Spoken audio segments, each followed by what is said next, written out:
PP Haribasina Lifetime President of Thodaba Asi nominated post when happening. Kanganjariba is Tomai Singh, Secretary Thodaba.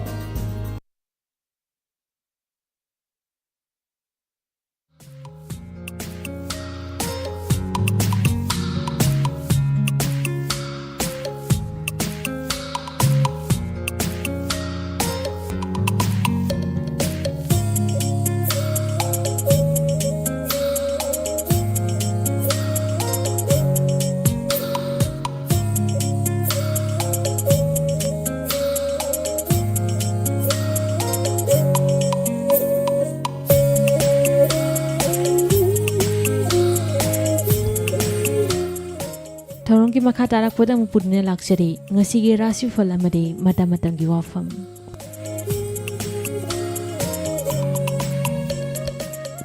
Ahanbada bijari ngasigi Rashi Phal. Mes Rashi nasak naral sakhotpa mina laksaba ngamdaba amadi ninghanadabdagi kanaba namit oy marumapang warungnaba amadi sinkha yangabadi ikayo haiba nang balay. Pakang laisabisingi oyna nungsibana lumna lawi. Bisrasi pung tara faubada asoba mai paksaba thabak ama laigani maru ina thabak khudingmakta mai pakso haibalai thongna phaba hanthaba loinarabadi chokani section chatlu pakhang leisabi singe oina wafang saifang naba lai Mithun Rasi laibak phaba ingba thungba mingchet hengkatpa amadi landabana mai paksaba namit haibadu oi ngasi su asawa amadi yaknaba manghanba ngamba mai paksaba namit oigani pakang leisabi singi oina ningba mapa chai kakarasi tinglampa matamda mangfagani sel fangani hiram khudimmakta kanaba phangjaba nungsiba amadi anova marup phangjaba namit oi adebo langtek narabadi ikaiba nang haibalai pakang leisabi singi oina laibak phagani sinharasi ninghanagano kairoli kaitinaba hiram khudimmakta mai paksaba lai miyam loinaba haitaba amadi marum mabang tinabada wangangbada ka hena wangang thugano ikaiba nang balai pakhang leisabi singi oina tapthau kainarasi ayukta ningba thungani amadi oijak oitak talhoba kanagari naknabagi mating amandi ki dabana lan tansinbasu mai pakani ngangbadadi cheksilu pakhang leisabi singi oina hamuni Tularasi mingsil laigani lan changani wakhal thokani loksing phudokpa thauna phudokpa amadi pangal hiram khudimmakta mai pakani lakha thabanadi loinaruganu pakhang leisabi singi oina laibak phagani Birshik Rasi ayukta ningba mapa chagani amadi miyamna ikai khomnagani mahu chawbana imungda changlamba laigani mitopka loinaruganu pakhang leisabi singi oina ningba mapa chai Danu Rasi harang nungaiba amadi anangba thauramda pungning penjaba numitni phingba napal tawbadadi section bana hena fai pakhang leisabi singi oina laibak fai Maka Rasi thengtharabadi laibak phaba mangkhigani aduna thabak khudingda yalho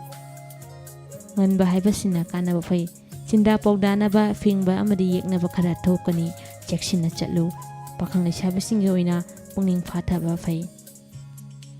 Kumba Rasi ayukta ningba mapa saramdaba thenglapna chagani anoba asagalunana thong hangba yaragani yeknaba amadi akhangai saramba pumba koktuna nungaiba numit haibadu oi pakhang leisabi singi oina wakhal nungai aroibada Mina Rasi mipairamba koksaduna thongna panglagani amadi kanaba maram yamna lakani yeknaba marum mapang kahenba hirang khudingmakta wakai haibadu lakani cheksina chatlu pakhang leisabi singi oina nungsiba phangi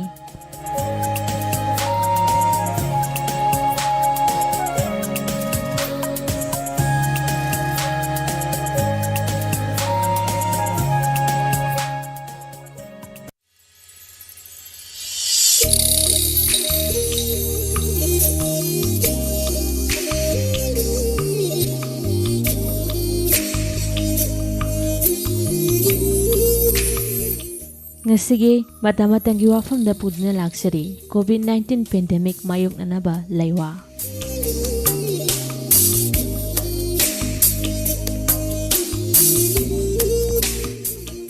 India ki state ayambada COVID-19 gi anishiba wave ka hena mayoknaramba adu phagalaktuna lockdown hangdokpa phawba yauklabada Manipur da COVID-19 gi anishiba wave ki oiriba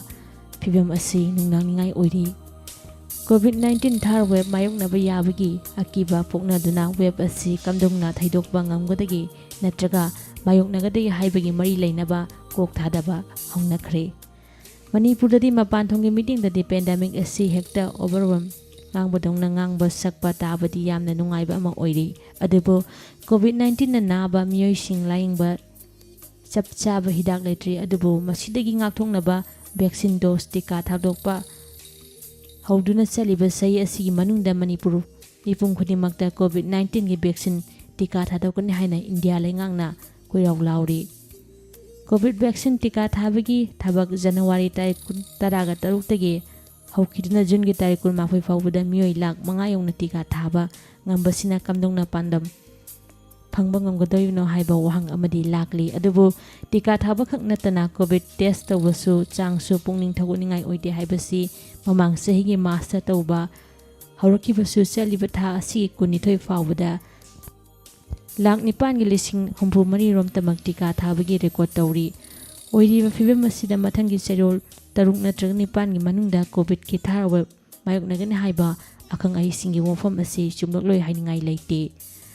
Amarom da anishuba we mayoknaba lockdown thamduna curfew chalaiba fawbada magi aningba pamba tangnaba masing hengalakpadagi lambi gi accident fawba thoktuna curfew athingba leiba fawbada traffic police ki matau tarakpasini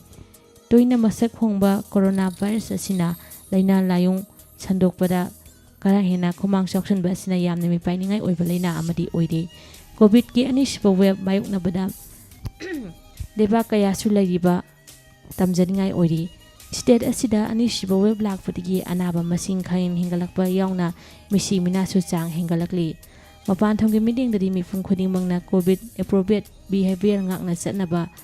mali adubu isana hainingna covid vaccine kapthokpagi apamba leitaba magi aningba pamaduna mang thana tawba